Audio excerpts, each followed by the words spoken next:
Welcome back. Tonight, we are going to talk about a very famous ship. We are going back to the year 1912. We are going to the middle of the Atlantic Ocean, to walk the decks of a ship that the world called the Ship of Dreams. The Titanic. It was the largest ship the world had ever seen. The people who built it were very proud. They said it was unsinkable. Clearly, the ship did not get the memo. To understand this story, you have to imagine the ship. It was massive.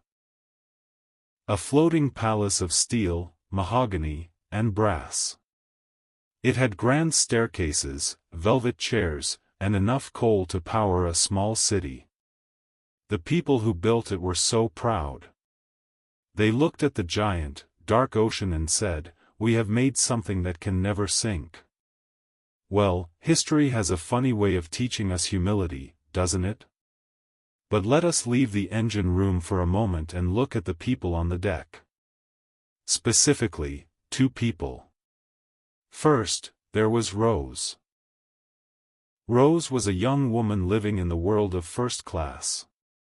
Imagine her world. It was all silk dresses, expensive jewelry, and people talking about things that didn't really matter.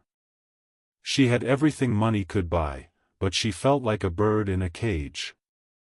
She was bored, she was trapped, and she was waiting for a life that felt real. And then, there was Jack. Jack was different. He didn't have a ticket in his pocket, he had a dream in his sketchbook. He was an artist who traveled with nothing but his charcoal pencils and a lucky spirit. He had won his ticket in a poker game. Can you imagine the luck? He was a man who lived in the now. He didn't worry about yesterday, and he didn't fear tomorrow.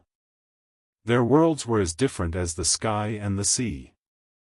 But on the Titanic, paths have a way of crossing. One night, the air was crisp and the stars were bright. They met. And it was there, between the luxury of the top deck and the bustling noise of the lower decks, that they started to see the world through each other's eyes. Jack took Rose to places the first-class passengers never saw.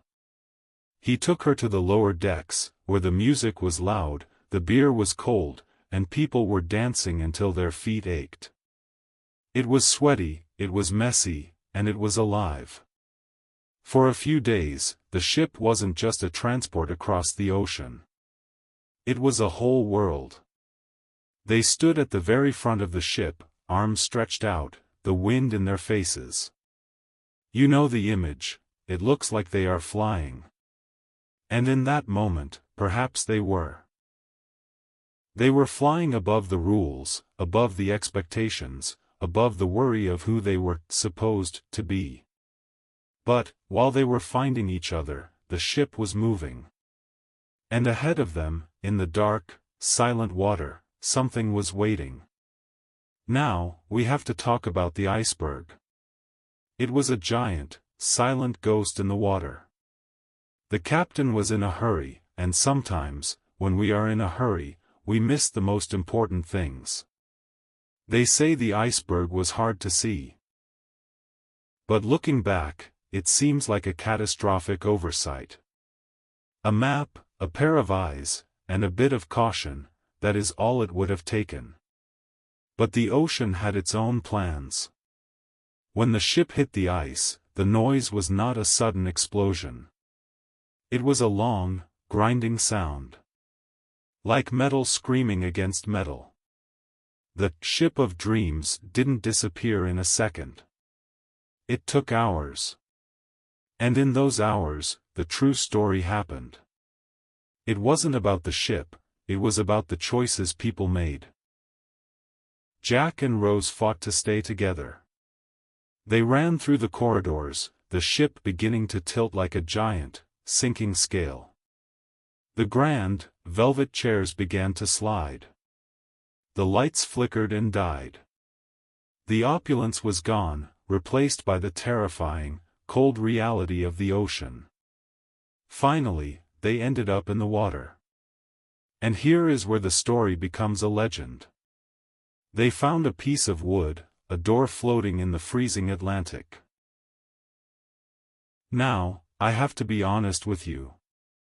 I have looked at that door many times in the history books. I think there was plenty of room for both of them. But, perhaps that is a debate for another night. Let's not get into a heated argument before bed. We want peace, not a trial. Jack kept Rose safe. He stayed in the freezing water so she could stay on the wood. He made her promise to live. He told her, "You will survive." He gave her his courage. And in the dark, with the stars watching, he drifted away into the quiet. It is a sad story, yes. But it is also a story of a promise. Rose did live. She lived a long, long life. She rode horses, she flew planes, she went on adventures that she never could have dreamed of when she was a girl in a silk dress. She carried Jack with her, not as a weight, but as a compass. Whenever she felt lost, she remembered the man who taught her how to fly. The Titanic rests on the bottom of the ocean now. It is covered in silt and secrets. The brass is green, the steel is rusted, and the grand staircases are home only to the fish. But the memory of that voyage, the dancing, the laughing, and the way two people from different worlds found a moment of magic in the middle of the dark ocean, that is still here. As you lie here, wrapped in your blanket, think of the ocean. It is vast and deep, but it is also peaceful. The ship is finally at rest. The water is calm. You are not on a sinking ship, traveler. You are safe. You are in your bed, your room is warm, and your heart is beating slowly and steadily. Let the story go. Let the images of the grand ship and the stars fade away. Let the noise of the day dissolve into the quiet of the night. Everything is okay. The journey is done. It is time to close your eyes. Good night.